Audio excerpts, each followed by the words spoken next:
దివ్యవాణి TV ప్రేక్షకులందరికీ శుభోదయం. యేసుక్రీస్తు పరిశుద్ధ నామంలో ప్రియులారా, మీ అందరికీ స్వాగతం, సుస్వాగతం.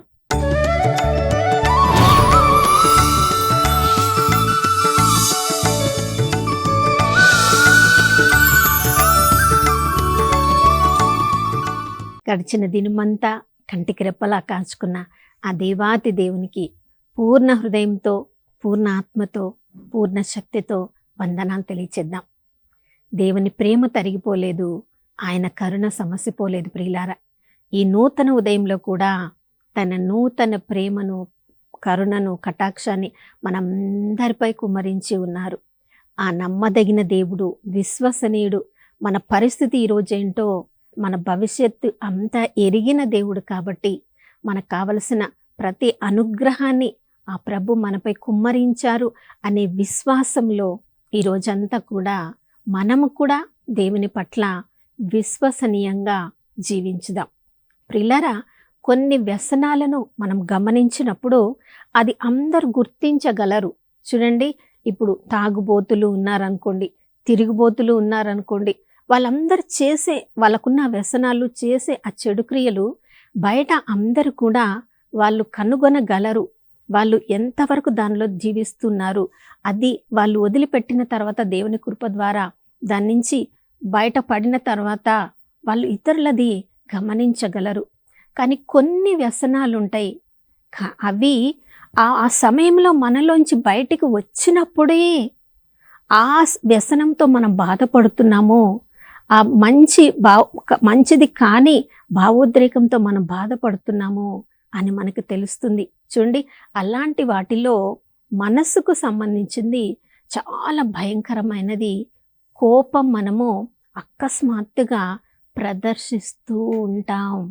ప్రియులారా, ఈ కోపం అనే భావోద్రేకము కూడా మనల్ని బంధనంలో ఉంచడం మాత్రమే కాదు. చూడండి, సమాజంలో మనము కోపంతో ఉన్న మనుషుల దగ్గరికి ఎవరైనా వాళ్ళ దగ్గర ఉండడానికి ప్రయత్నిస్తారా? అందరూ వాళ్ళకి దూరంగా ఉండి, ఎందుకంటే వాళ్ళు ఏ సమయంలో కోపడతారో, ఏ సమయంలో ఎలాంటి కఠినమైన మాటలు మాట్లాడతారో అని కోపిష్టి దగ్గర ఎవ్వరు ఉండడానికి కూడా ప్రయత్నించరు. చూడండి, అవును ప్రియులారా, ఈ సమాజంలో మనం కోపంగా ఉన్నారు కాబట్టి ఎవరు మనతో ఉండప్పుడు ఇక మనం ఏం చేస్తాం? ఒంటరిగా ఉండడానికి ప్రయత్నిస్తాం. ఇప్పుడు ఎవరు మనల్ని ప్రేమించడం లేదు, ఎవరితో మనలతో స్నేహం చేయడం లేదు, మనం ఒంటరిగా అయిపోయామని మన గురించి మనం బాధపడుతూ ఉన్నప్పుడు, ఆ మానసిక అస్థిరత, మన గురించి మనమే శ్రద్ధ తీసుకుంటూ బాధపడుతూ ఉన్నప్పుడు మనలో ఉన్న శరీరంలో కూడా హార్మోన్స్లో కూడా మార్పులు వచ్చి వాళ్ళలోనే కీళ్ళ నొప్పులు, కడుపులో పుండ్లు రావడము, ఎన్నెన్నో ఆరోగ్యపరమైన సమస్యలతో కూడా ఈ కోపము మనకి దారి తీస్తూ ఉంటుంది. ప్రియులారా, ఆధ్యాత్మికంగా కూడా చూడండి, ఎఫెసీయులకు రాసిన లేఖ 4వ అధ్యాయము 29వ వచనం నుంచి 32వ వచనం వరకు మనం చదివినప్పుడు కోపం ఎక్కువగా మన మాటల ద్వారా ప్రదర్శిస్తూ ఉంటాం.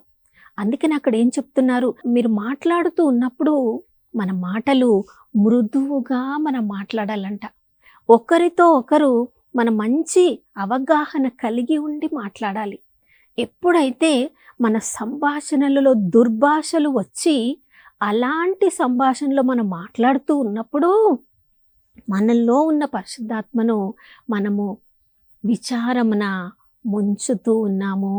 ఎందుకంటే మనల్లో ఆ ప్రభువు ఉండి వాళ్ళని అర్థం చేసుకో, వాళ్ళతో కఠినంగా మాట్లాడకు, వాళ్ళ మీద దుర్భాషలు రానియకు అని చెప్తూ ఉన్నప్పటికీ ఆ కోపాన్ని మనము నిగ్రహించుకోలేకుండా మృదువుగా దయతో వాళ్ళతో మాట్లాడవలసిన సందర్భాలలో మనం ఆ కోపాన్ని తట్టుకోలేక రకరకాల మాటలు, అనకూడని మాటలన్నీ వారి మీద మాట్లాడినప్పుడు ప్రియులారా, పరిశుద్ధాత్మ దేవుడు మనలో విచారంలో మునిగిపోతాడు. ఎందుకంటే ఒక్కసారి మాటలని ఎవరైనా అన్న తర్వాత తిరిగి వాటిని మనం వెనక్కి తీసుకోగలమా? చూడండి, ఈ కోపము కూడా ఆది దంపతుల దగ్గరే వారికి జన్మించిన ఆ కుమారులు, మొదటి 2 కుమారులు చూడండి, ఆబేలును చంపినప్పుడు కయీను కోపంతో ఉన్నాడు. కానీ అక్కడ సమస్య రావాల్సింది కయీనుకి దేవునితో.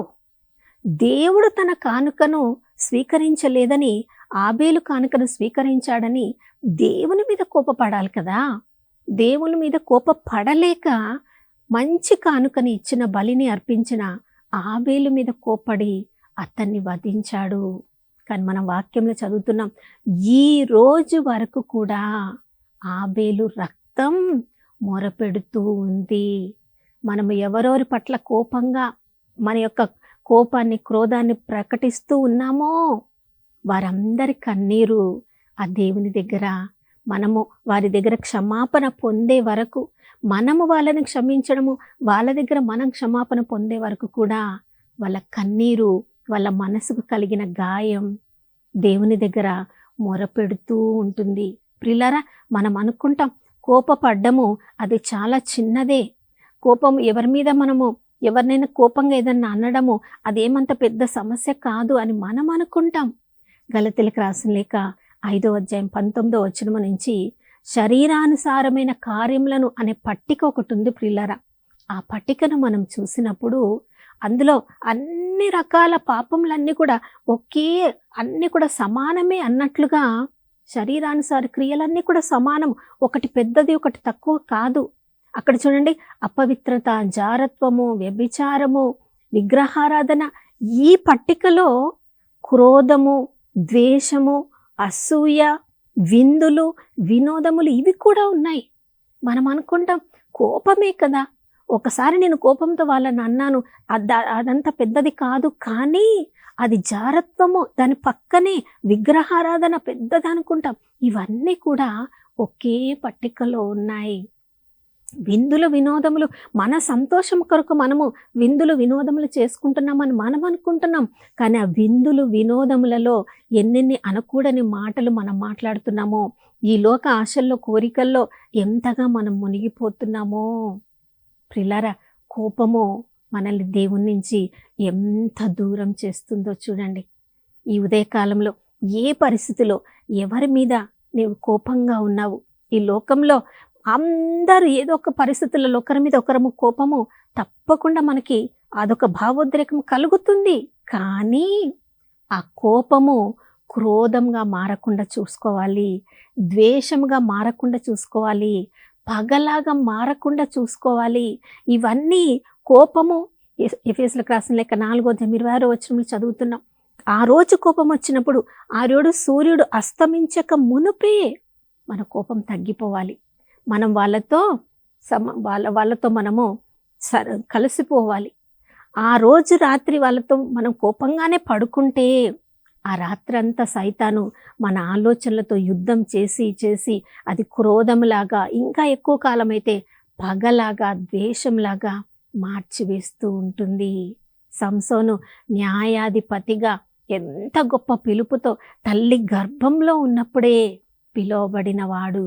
కానీ కోపమును అణుచుకోలేకపోయాడు. కాబట్టి తను వివాహం చేసుకున్న ఆ స్త్రీ యొక్క కుటుంబాన్ని అగ్నికి ఆహుతి అయ్యేలా తన సొంత కార్యాల ద్వారా చేయగలిగాడంటే ఆ కుటుంబానికి తను ఆశీర్వాదకరంగా ఉండవలసిన వాడు, ఆ కుటుంబాన్ని సత్యంలోనికి నడిపించవలసిన వాడు.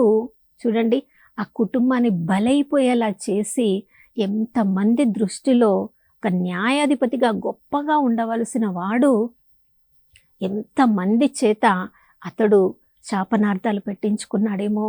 చూడండి, యోనా జీవితంలో యోనాను కూడా దేవుడు గొప్ప ప్రవక్తలాగా ఎన్నుకున్నాడు. గొప్ప ప్రవక్తలాగా తన సొంత, చూడండి, మనమైతే నూతన జన్మ అనుభవం పొందిన తర్వాత, బప్తిస్మం పొందిన తర్వాత, కొంచెం వాక్యం చదవడం ఆరంభించిన తర్వాత, మనము నూతన జన్మ అనుభవాన్ని పొందిన తర్వాత మన కుటుంబ సభ్యులు ఇంకెవరైనా రక్షణలోకి రాలేదేమో, ఇంకెవరైనా దేవునికి దూరంగా జీవిస్తున్నారు, వాళ్ళు మారితే చాలు అని ప్రతిరోజు వాళ్ళ కోసం ప్రార్థన చేస్తూ ఉంటాం. దేవుని కృప వలన మన కుటుంబ సభ్యులందరూ కూడా రక్షణలో అనుభవాన్ని పొందుతూ ఉంటే, ఇంకా మన బంధువులలో ఎవరైనా దేవునికి దూరంగా ఉన్నారేమో, బైబిల్ గ్రంథం చదవడం లేదేమో, దివ్యబలి పూజకు రావడం లేదేమో, వాళ్ళ కొరకు ప్రార్థన చేస్తూ ఉంటాం. దేవుని కృప వలన వాళ్ళు కూడా దేవుని యొక్క యేసుప్రభు యొక్క మందలోనికి వచ్చినప్పుడు ఇంకా కొంచెం మన దేశ ప్రజలందరికీ, మన జాతి ప్రజలందరి కోసం ప్రార్థన చేస్తూ ఉంటాం. కానీ యోనాకి ఎంత గొప్ప పిలుపుని దేవుడు ఇచ్చాడు. తమ జాతి మారు మనసు పొందడం మాత్రమే కాదు, వేరే వాళ్ళ జాతి కూడా వాళ్ళు మారు మనసు పొందడానికి ఈయన వెళ్ళి చూడండి, 3 రోజులు తిరిగి బోధించవలసినది ఒకే ఒక్క రోజులో మాత్రమే అతడు తిరిగి బోధించగలిగాడు. ఆ ఒక్క రోజులో ఆయన బోధించడం ద్వారా ఆ నినివే పట్టణం అంతా కూడా వాళ్ళు మారు మనసు పొంది బూడిద మీద కూర్చొని రక్షణ పొందారంటే, ఒక్కరోజు ఆయన చేసిన బోధ ఒక పట్టణాన్ని మార్చివేసిందంటే, ప్రియులారా, ఒక్కొక్క పట్టణం ఈ ప్రపంచంలో ఉన్నవి ఆయన ఒక్కొక్క రోజు ఒక్కొక్క పట్టణానికి వెళ్ళి ఆయన బోధిస్తే ఎన్ని పట్టణాలు, ఎన్ని దేశాలు మారు మనసు పొంది ఉండేవో. కానీ దేవుడు అతనికి చెప్పిన విధంగా మొదట్లోనే అతడు విధేయించి నినివేకే వచ్చుంటే తార్సిస్కు వెళ్ళకుండా దేవుడు మరీ గొప్పగా ఉపయోగించుకునేవాడు. కానీ మారు మనసు వాళ్ళు పొందిన తర్వాత కూడా చూడండి, దేవుడి మీద కోపపడుతున్నాడు. వాళ్ళు మారు మనసు పొంది దేవుడు ఆ పట్టణాన్ని నాశనం చేయలేదని సంతోషించడానికి బదులుగా ఆ పట్టణం నాశనం కాలేదని దేవుని మీద, నువ్వు వీళ్ళని నాశనం చేస్తావా లేదా నేను చూస్తాను అని అలిగి కూర్చున్నాడు.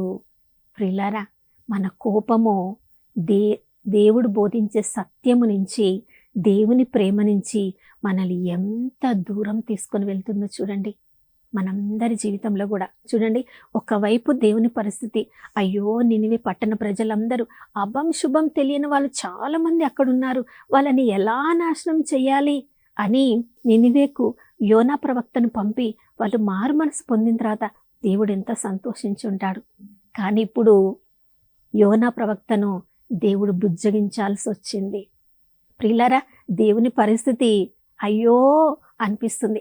అంతగా మనల్ని ప్రేమిస్తూ ఉన్నాడు కాబట్టి ఎన్నిసార్లు మనం కోపిష్ఠులుగా ఉన్నప్పటికీ కూడా మనము చేసే తప్పుల ద్వారానే కొన్నిసార్లు మనం దేవుడి మీద కోపడతాం.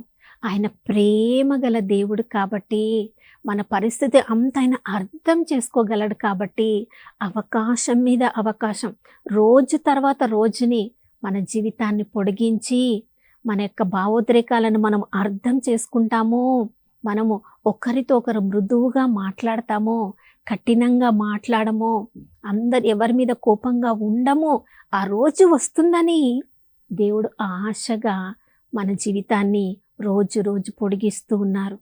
మరి మనమేమో ఆ దేవుని ప్రేమను అర్థం చేసుకొని, ప్రవ్వా, ఈ కోపాన్ని నా శక్తి ద్వారా, నా బలము ద్వారా నేను అధిగమించలేకపోతున్నాను ప్రవ్వా, నీ కృపతో నాకు శక్తినివ్వండి అని ఉదయకాలంలో అడుగుదామా? రండి ప్రియులారా, మనం అందరం కలిసి ప్రార్థించుదాం. పరిశుద్ధుడైన దేవానికి స్తోత్రములు తండ్రి. నువ్వు ఎంత ప్రేమగల దేవుడవయ్యా, జాలిగల దేవుడవు, కరుణామయుడవు, కృపాసత్య సంపూర్ణుడవు. ఏ ఒక్కరు కూడా నశించిపోవడము నీకు ఇష్టము లేదు కాబట్టి ప్రవ్వా, అయ్యా, ఎన్నో బంధనాలలో, ముఖ్యంగా కోపమనే బంధనంలో మేమున్నప్పుడు పరిశుద్ధాత్మదేవా, మీరు మా హృదయంలోనే, మా ఆత్మలోనే జీవిస్తూ దాన్ని ఎలా అధిగమించాలో మాకు బోధిస్తూ ఉన్నప్పటికీ కూడా, యేసుప్రియ యొక్క బోధనలు ఎలా కోపాన్ని మేము నాయన జయించాలో మాకు నేర్పిస్తూ ఉన్నప్పటికీ అయ్యా, కొన్నిసార్లు మీ యొక్క మాటను మేము నిర్లక్ష్యము చేసి మిమ్మల్ని విచారంలో ముంచామయ్యా. అయ్యా, ఈ ఉదయకాలంలో క్షమాపణ అడుగుతున్నాం. ఆ కోపమనే వ్యసనాన్ని మా నుండి తీసివేయండి. ఆ భావోద్రేకాన్ని అయ్యా మేము దాన్ని కంట్రోల్ చేయగలడానికి, నియంత్రించడానికి పరిశుద్ధాత్మదేవ మీ శక్తి, మీ బలము ద్వారా అయ్యా ఇక నుంచి మా భావోద్రేకాలను మేము అదుపులో ఉంచుకొని ప్రవ్వా, అందరిలో యేసు ప్రభువును చూడడానికి మంచి మనస్సును మాకు అనుగ్రహించమని యేసయ్య పరిశుద్ధ నామంలో అడిగి వేడుకొనుచున్నాము తండ్రి, ఆమేన్. అవును ప్రియులారా, ఈ నూతన ఉదయకాలంలో ప్రభు మనకి నూతన అభిషేకాన్ని అనుగ్రహించారు కాబట్టి కోపంతో ఉన్న సౌలు తన జీవితానికి తానే నాశనం చేసుకున్నాడు. కానీ దావీదు రాజును చూడండి, పరిశుద్ధాత్మచే నడిపింపబడ్డాడు కాబట్టి సౌలు రాజు అతను వెంట పడుతూ ఉన్నప్పటికీ కూడా తిరిగి కీడుకు కీడు చెయ్యకుండా తన మీద కోపంగా ఉన్న సౌలు రాజు మీద తిరిగి కోపాన్ని ప్రదర్శించకుండా అతని మీద దయ జాలిని ప్రదర్శించాడు కాబట్టి దేవుని చేత నా హృదయానుసారుడని పిలిపించుకోబడ్డాడు. ఈరోజు మనమందరం కూడా దేవుని హృదయానుసారులమని పిలిపించుకునే అభిషేకం మన మీద కుమ్మరించబడింది కాబట్టి ఆ విధంగా ఈరోజంతా జీవించుదాం. మరొక నూతన శుభోదయములో మనమందరం కలుసుకునే వరకు దివ్యవాణి టీవీని వీక్షిస్తూ ఉన్నాం. ఇమ్మానుయేలు, దేవుడు మనతో ఉన్నారు.